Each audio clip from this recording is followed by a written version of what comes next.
Баршаңызға қайырлы күн достар, менің каналыма қош келдіңіздер. Бүгінгі видеода қиярды қызанақтың соғында жабатын боламыз.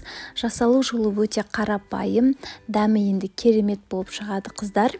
Құрамына керекті заттарды төменде описание бөліміне жазып қалдырамын.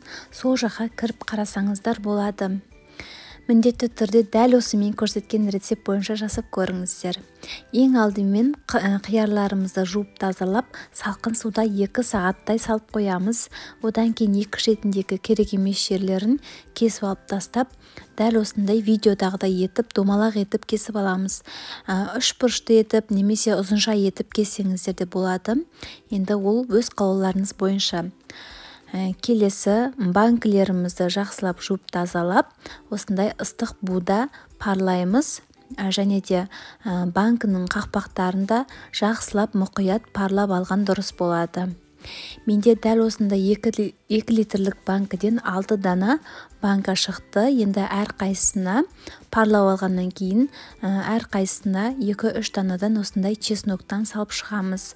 Одан кейін қызыл болгар бұрышынан дәл осылай кесіп турап саламыз.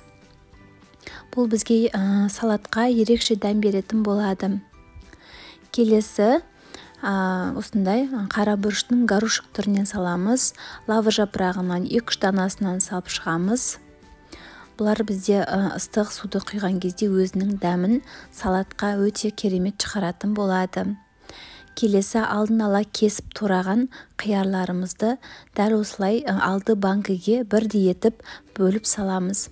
Маған бір кесіп салған ол мысалы қыста ашқан кезде соғымен қоса ыдысқа бір дегеніне құйып салған өте ыңғайлы болады. Егер бүтіндей салсаңыздар, ішінен алу да ыңғайсыз, кесіп тұрған кезде ыңғайсыз болады.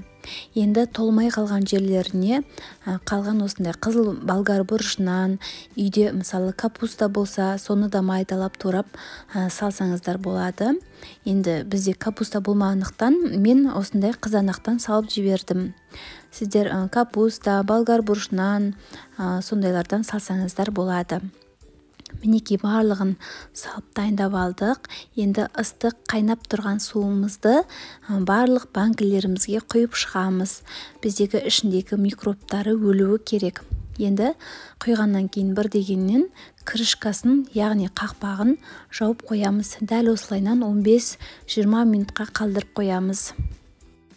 Құрметті достар, төмендегі подписация батырмасын басып, менің каналыма тіркелуді ұмытпаңыздар. Лайк басып және де пікір қалдырып, өздеріңіздің қолдауларыңызды білдіре отырыңыздар.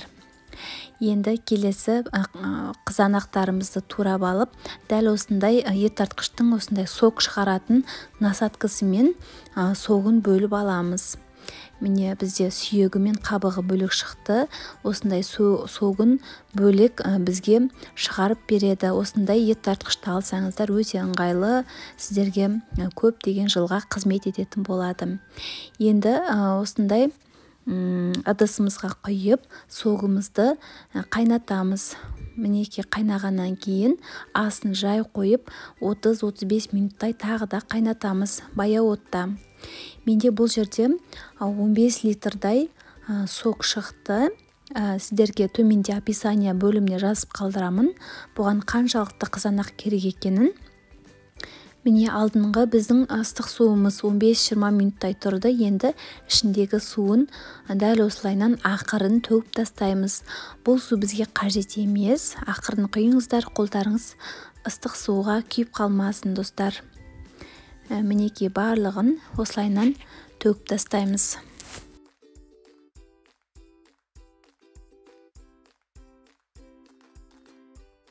Енді әр банкіге дәл осындай аспирин таблеткасынан 2 данадан салып шығамыз. Яғни 2 литрлік банкіге 2 дана аспирин таблеткасын, егер сіздер 1 литрге жабатын болсаңыздар, 1 данасын салсаңыздар жеткілікті.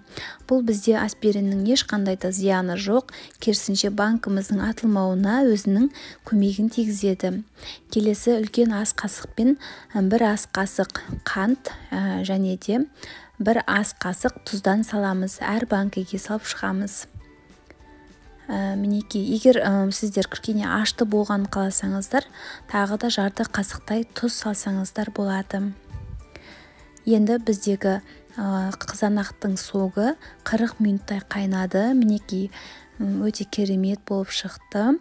Енді астын өшіріп жақсылап қозғаймыз.